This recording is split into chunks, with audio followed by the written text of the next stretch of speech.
This message is on the winning attitude of positive self-control. Positive self-control is the attitude that you take the responsibility for causing your own effects in life. It's a very important theme because losers let it happen and winners make it happen. And when you're able to understand this attitude, you'll have the key to decision-making or making up your mind on your goals easily and effectively. Because winners first want to win, then they discover that they're in control of making it happen, and all the images and all the goals that they've set become more easily obtained because they realize that they're driving.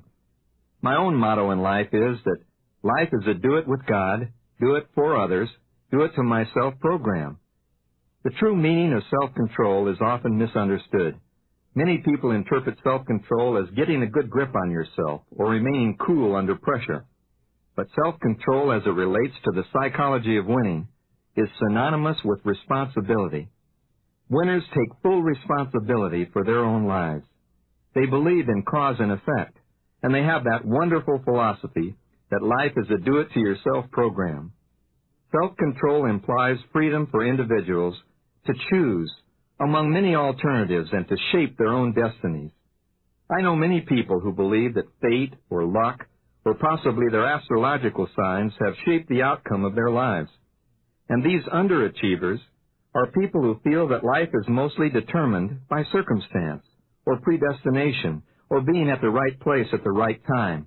And they're more likely to give in to doubt and fear, and to be wishy-washy and indecisive in the face of a decision that could have led them to true success in their lives. People who are aware that they exert control over what happens to them in life are happier, and they're able to choose more appropriate responses to what occurs. You know, in the Old Testament, in the book of Leviticus, there's a story of the sacred custom called the escaped goat. When the troubles of the people became overwhelming, a healthy male goat was brought into the temple. In a solemn ceremony, the highest priest of the tribe placed his hands on the head of the goat and recited a long list of problems and woes. Having all the problems of the people thus transmitted onto the goat was then set free to run away, taking all the troubles with him. That was about 4,000 years ago, but the term scapegoat that came from that ancient ceremony still is in full force today. Blaming external forces is as old as the earth, but stays consistently young. After Adam ate of the apple, he quickly pointed at Eve and said, "The woman whom you put here with me made me do it." Some people blame their parents, the government, the high deficit, the immigrants for doing higher quality work for lesser pay. They blame their companies, and specifically they blame their bosses. Instead of working on what is going on inside of them, they try to blame that which is around them. It's always easier and more convenient to assume the answer lies elsewhere or with others. If I've learned anything in life, it's God's unfailing boomerang, which is what goes around comes around. And that which you send out, you will surely get back in the long run. I've never told a lie that didn't eventually haunt me or hurt me, and I've never done a good deed that didn't help me or heal me in some way. We're not responsible for what happens out there, for what others do or think, but we are responsible only for how we choose to respond.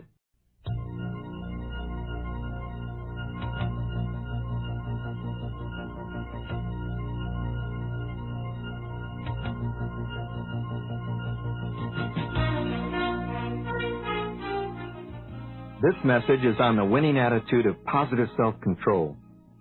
Positive self-control is the attitude that you take the responsibility for causing your own effects in life.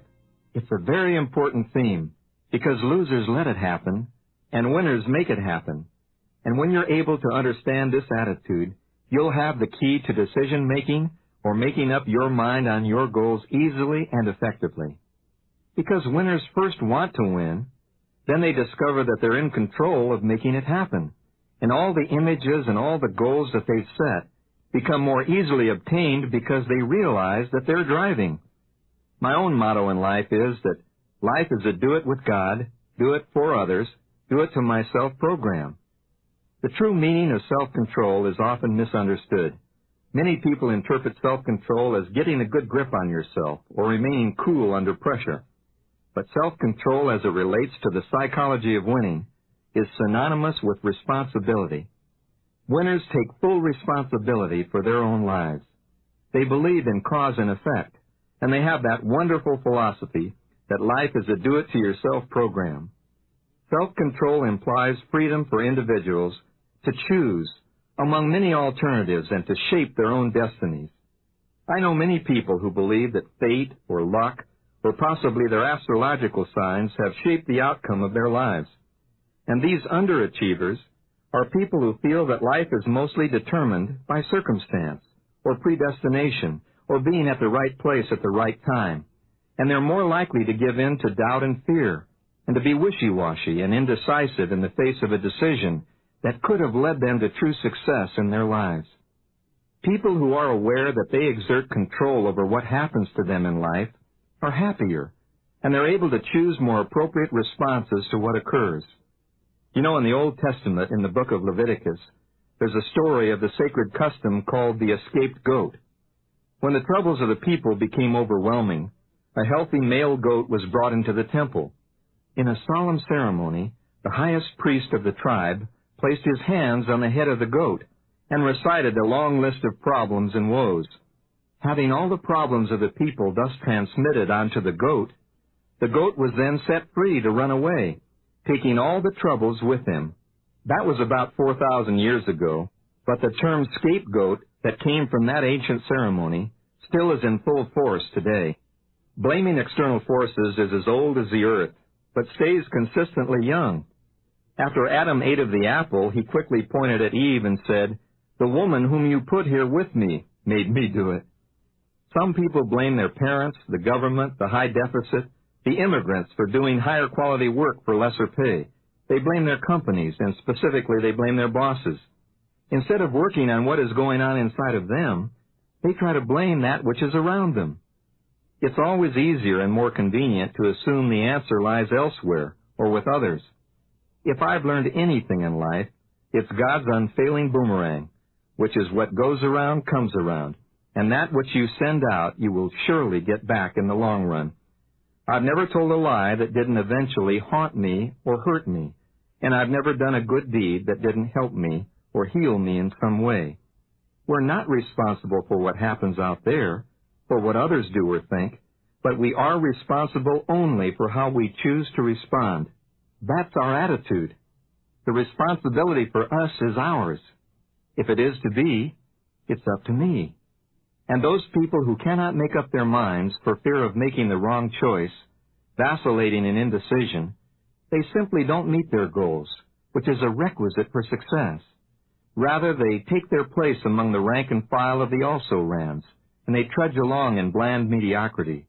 When you know where you're going, and you know that you're driving, you can make decisions quickly and easily. And because of this one fact, the winners in life seem to have their minds made up automatically. They're propelled forward without hesitation because they and everyone else involved with them know where they're going and know that nothing is permitted to block their path. All individuals are what they are and where they are because of a composite of all of their own doings at one time or another in their lives. And although their innate characteristics and environment are given to them initially, the decisions that they make determine whether they actually win or lose their particular game of life. Voltaire likened life to a game of cards. Each player must accept the cards that life deals him or her. But once in hand, he or she alone must decide how to play the cards in order to win the game. The writer John Erskine put it a little differently when he wrote, "Though we sometimes speak of a primrose path, we all know that a bad life is just as difficult, just as full of work, obstacles, and hardships as a good one. The only choice is the kind of life one would care to spend one's efforts on. Whether you're a bum on Skid Row or a high achiever or a happy individual, you can pat yourself on the back, taking the credit or the blame for your place."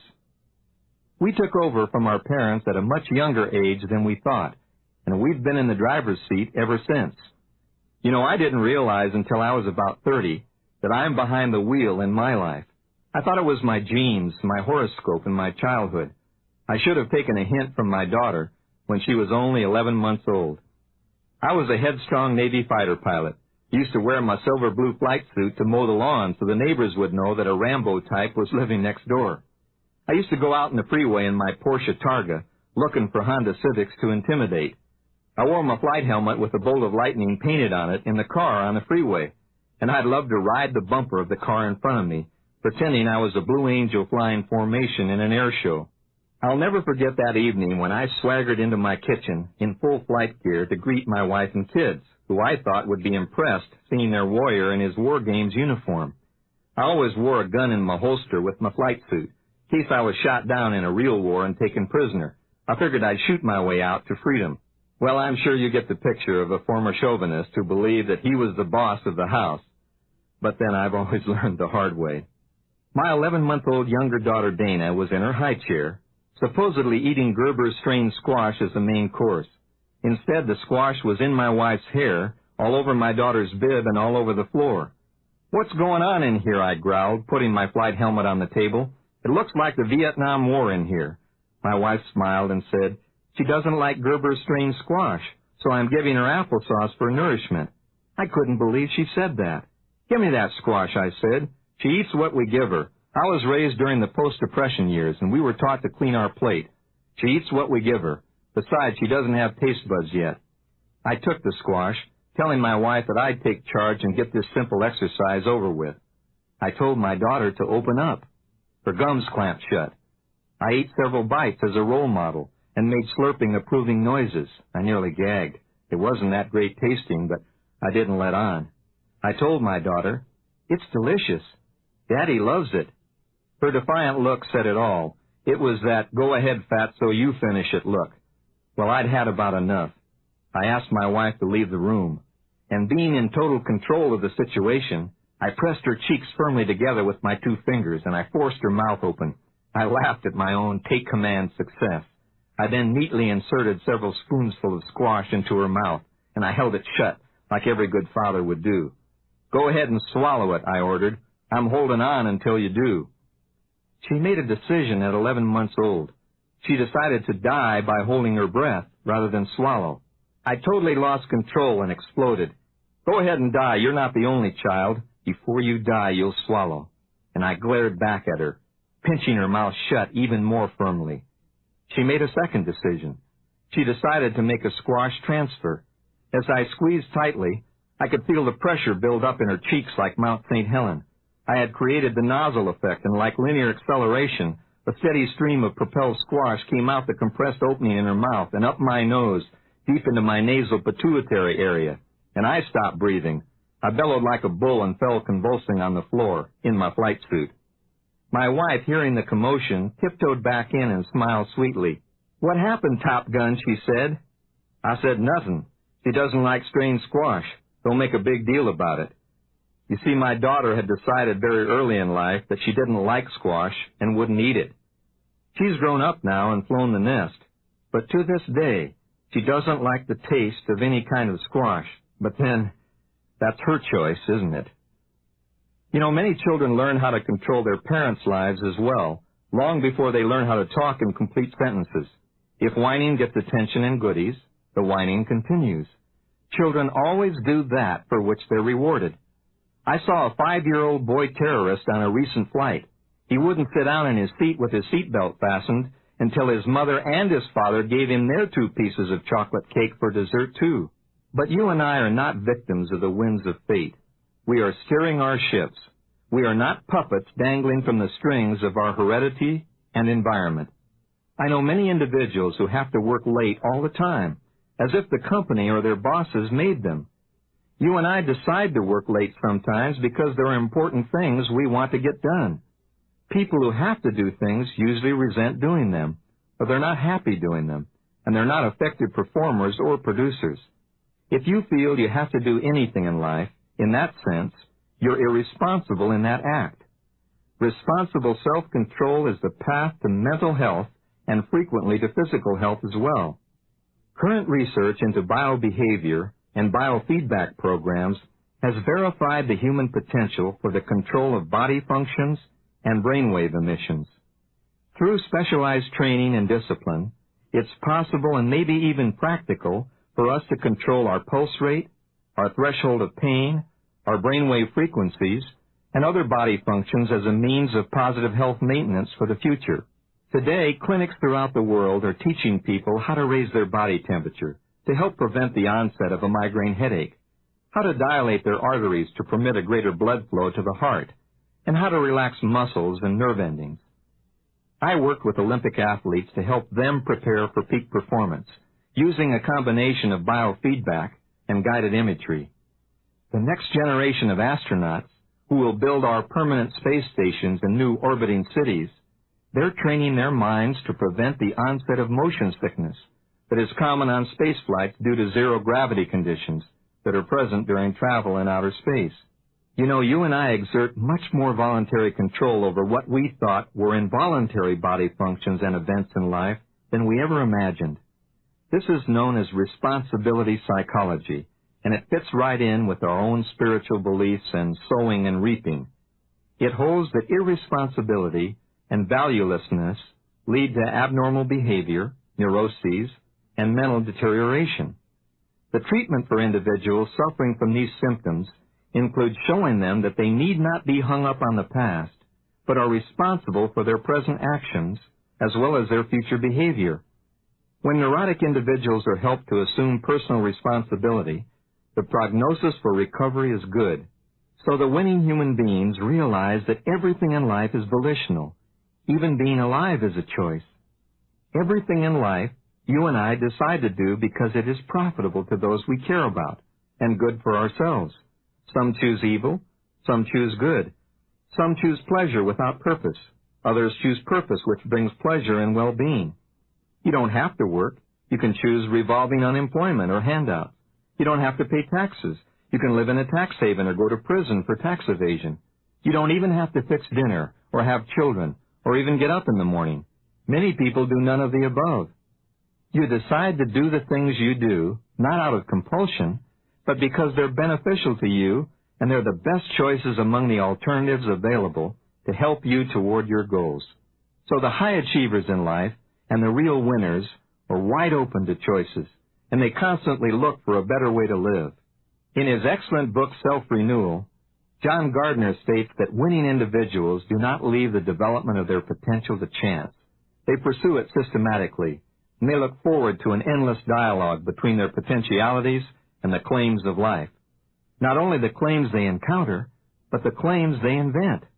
And daily, thousands are finding that there's a bright new world out there to be discovered, and they're demonstrating the truth of Gardner's statement that we don't even know we've been in prison until we've broken out. We're not only victims of habit in a very real sense. Each of us becomes a prisoner of hundreds of restrictions of our own making. Teenagers have a strong need to conform to the standards of their group.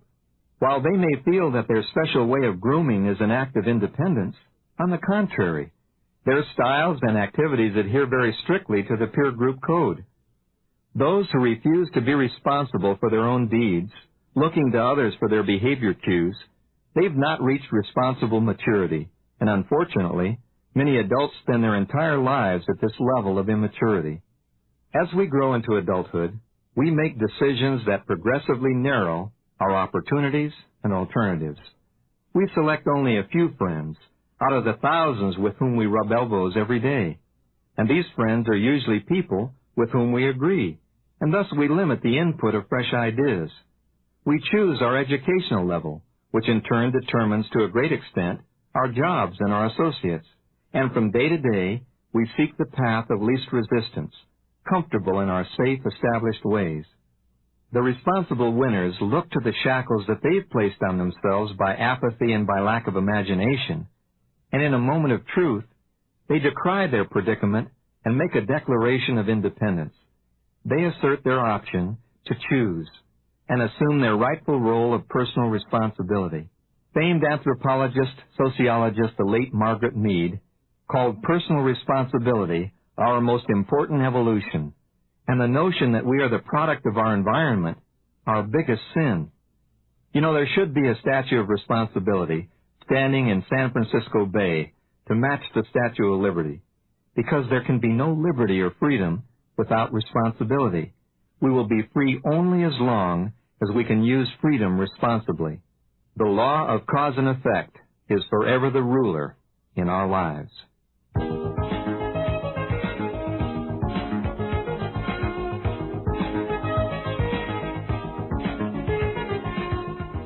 Here are some techniques for developing a winning attitude of positive self-control, because it's so important to realize that you're driving. First, eliminate the words I have to and I can't from your vocabulary. Get rid of them. There's nothing you have to do. Second, list alternative choices to your current habits, especially those habits you don't care for. Put some new choices down on paper. Third, take the credit and the blame for your decisions openly, but especially take the credit because you got yourself there. Fourth, affirm the self-talk that my rewards in life will always match my service. And fifth, learn how to relax and take more control of your body. Practice some deep relaxation methods and study and learn more about biofeedback techniques. Take greater voluntary control of your involuntary body functions. Learn how to relax your muscles to get rid of tension. Learn how to elevate your skin temperature to get rid of headaches. Learn how to relax and elevate your temperature to increase your blood flow and reduce your heart rate. And set a specific time each week to initiate some action letters and action phone calls in your own behalf. Because you see, the winners in life don't wait for invitations to succeed. They make them happen. In other words, losers do let it happen, and winners do make it happen. So put on paper and create your own horoscope for life. Positive self-control is the attitude that you take responsibility for causing your own effects in your life.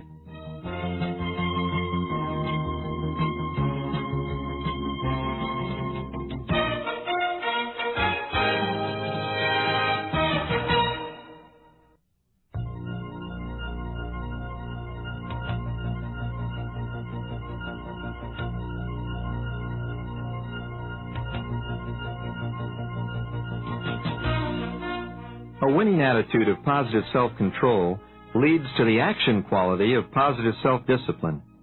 Positive self-discipline is paying the price of winning, and the theme of positive self-discipline is practice, practice, practice. Winners practice positive self-discipline. Self-discipline puts your money where your mouth is.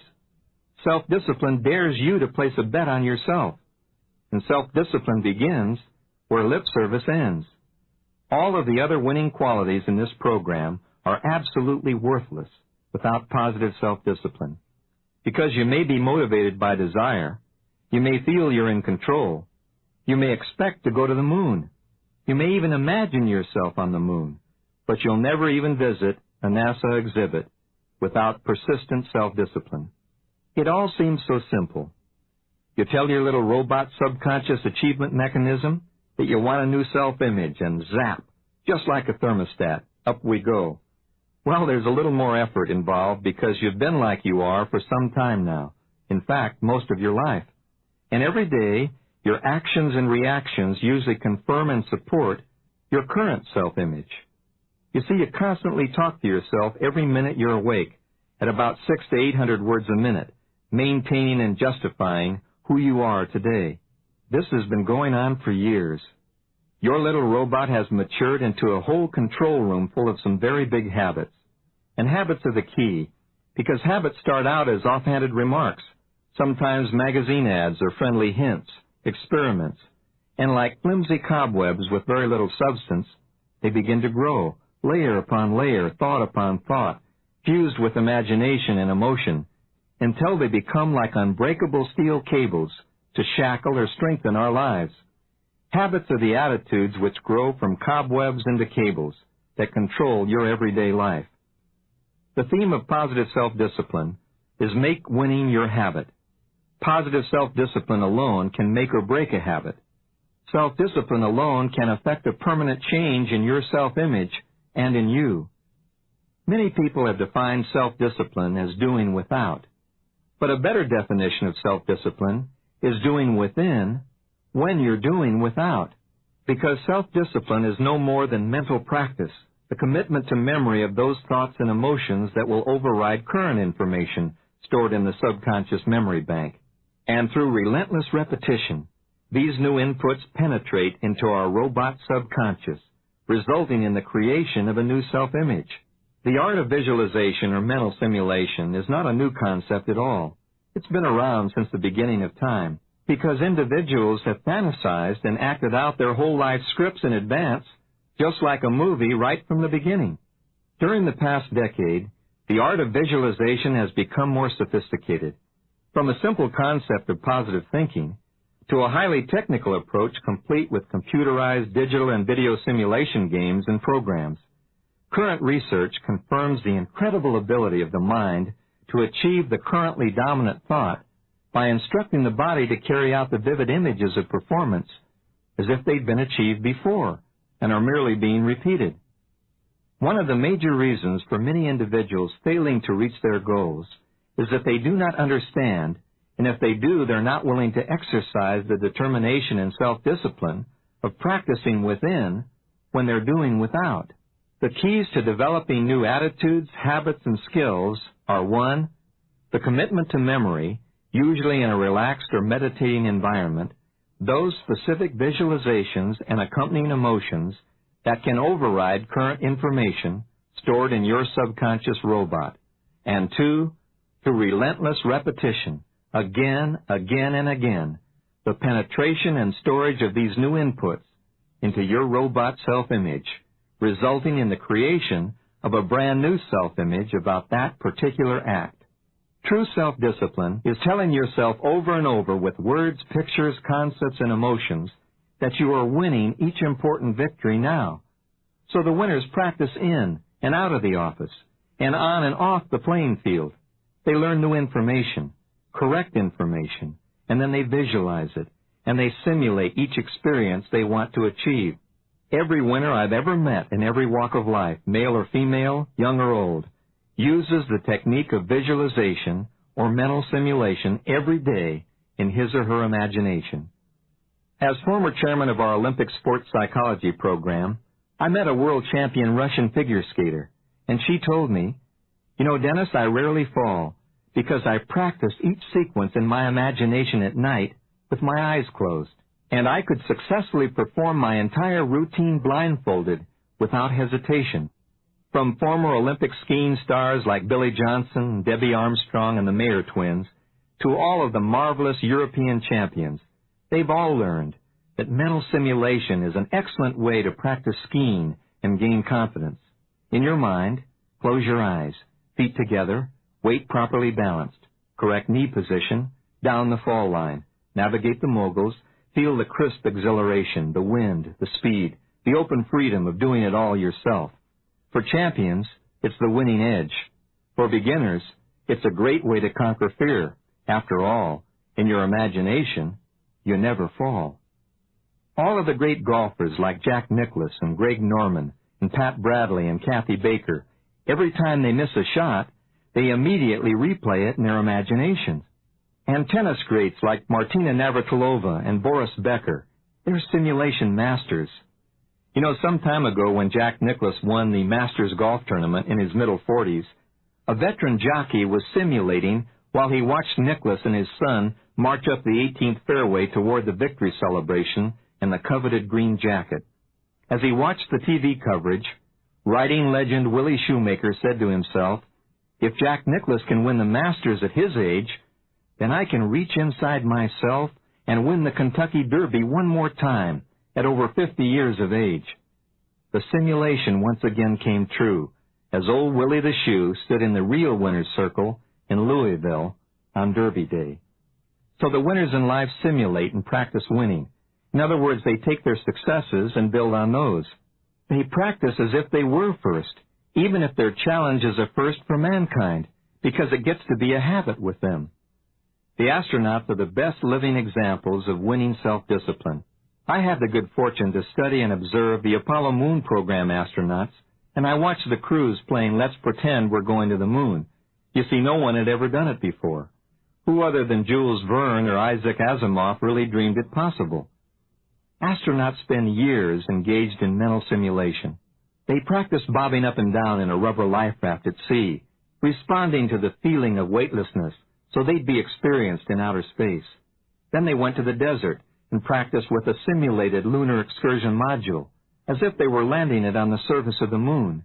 Hour after hour, month after month, year after year, they memorized and simulated the exact theoretical steps with hundreds of critically vital sequences that NASA scientists had imagined and computed would take them safely to the moon and back.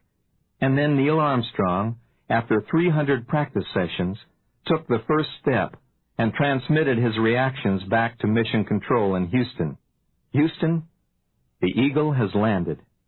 That's one small step for a man and one giant leap for mankind. But he also radioed back, it was beautiful, just like our drills. You know, I remember sitting next to a woman on a recent flight to Chicago who was making a weird, high-pitched humming sound with her eyes closed. I turned the overhead air nozzle on her face, and I asked her if she wanted me to call a stewardess to come to her aid. She retorted indignantly, "I beg your pardon. I'm an oboist for a symphony orchestra, and I'm practicing for tonight's performance." I thought that was weird, but she thought I was weird for interrupting her, and she said, "Now, if you'll excuse me, I'll continue the performance." Perhaps the most riveting example of winning self-discipline that I've ever seen has been exposed to you and me through the experience of our POWs returning from Vietnam. Through the joy and heart-rending tearful reunions with families those many years ago, did you come to understand the self-discipline in action? Did you hear or did you read about the prisoners' habit patterns in practice sessions during those 3 to 5 to 7 years of deprivation and boredom? What would you do if you were locked up with no end in sight? Would you sleep? Would you read? Would you do push-ups? Would you get depressed a lot? Would you feel sorry for yourself? Would you resent the folks back home? Or would you, as most of them did, make prison camp a self-improvement retreat? Several of our POWs made guitars out of wooden sticks and strings, and although their crude instruments made no sound at all, those who knew how to play practiced from memory, listening in their imaginations. They taught each other many new chords and finger positions and songs, and some POWs who had never held a guitar before are now accomplished flamenco guitarists. 7 years is a long time to practice. And other POWs at the Hanoi Hilton, they fashioned piano keyboards by taking a flat board and pencil sketching the keys' actual size. Although their Steinways were silent and unplayable, they practiced day after day and enjoyed their favorite selections. And others practiced typing on imaginary typewriters and came back at 40 words a minute without an error the first time they had ever typed on a real IBM typewriter. Physical fitness abounded in the prison camps. When there was nothing else to do, they did sit-ups. And one POW now holds the world's record, 4,500 sit-ups without resting. I'll never forget the story of Air Force Colonel George Hall, who played an imaginary round of golf every day during his 5.5 years as a POW in North Vietnam. In his 8x8 cell, in black pajamas and bare feet, Colonel Hall played his best rounds of golf. You see, he'd been a 4 handicapper back home at the club, which many shot in the middle 70s. But in his mind, he played every shot, every club. He teed up every ball. He replaced every divot. He pulled out the flag on the green. He studied the break and putted down. Every game he'd ever played well in the past, and every course he'd not yet played, but only seen on television before. In other words, he played golf in his mind by replaying his best games, which is called the reinforcement of success, and pre-playing every game he had not yet played, which is called the pre-enforcement of future success. Those mental exercises really paid off for him when he got back to the real game of golf. After 7 golfless years and 5.5 years in solitary confinement, weak from malnutrition and seriously atrophied and underweight, Colonel George Hall was back in form only a few weeks after his release from North Vietnam after the peace settlement. He played in the Greater New Orleans PGA Golf Open in the Pro-Am tournament and unbelievably shot a 76, right onto his handicap of 4 over par. The news media interviewed Colonel Hall after his round of golf. "Congratulations, sir," they said. "How do you account for your incredible round of golf? A case of beginner's re-entry luck?" Colonel Hall smiled and replied softly, Luck? Are you kidding? I never three-putted a green in all my 5.5 years of practice. Colonel Hall had witnessed what every astronaut, every pilot, every Olympic athlete, every salesperson, every hostess planning a party, every musician, and what every winner has learned. If you do it right in practice, you'll do it right in life. In your imagination, you can learn to never miss. Many of our POWs taught each other a foreign language. At least 50 of our returnees learned to speak at least 3 languages fluently. There were no Bibles at the Hanoi Hilton, so the POWs pooled their memory banks, and they reconstructed hundreds of the most significant passages for their Sunday worship services. And the POWs and hostages also taught each other skills from rote memory. They discussed and rediscussed childhood experiences of mutual interest and value. They created complete mental diaries while in solitary confinement, and they invented hundreds of money-making ideas. And perhaps most importantly, they gained perspective by remembering and sharing ideals about this country that have been the foundation of its greatness. They learned that simulation is the greatest tool in the universe, and that it is the universe of the POW and the hostage. So you need to discipline yourself to win. You need to practice within when you're without, and you practice right before you go to sleep at night. And you practice right after you wake up in the morning, and you practice in the shower, and you practice in the car, and you practice whenever you have the free time, because winning self-discipline is doing within when you're doing without.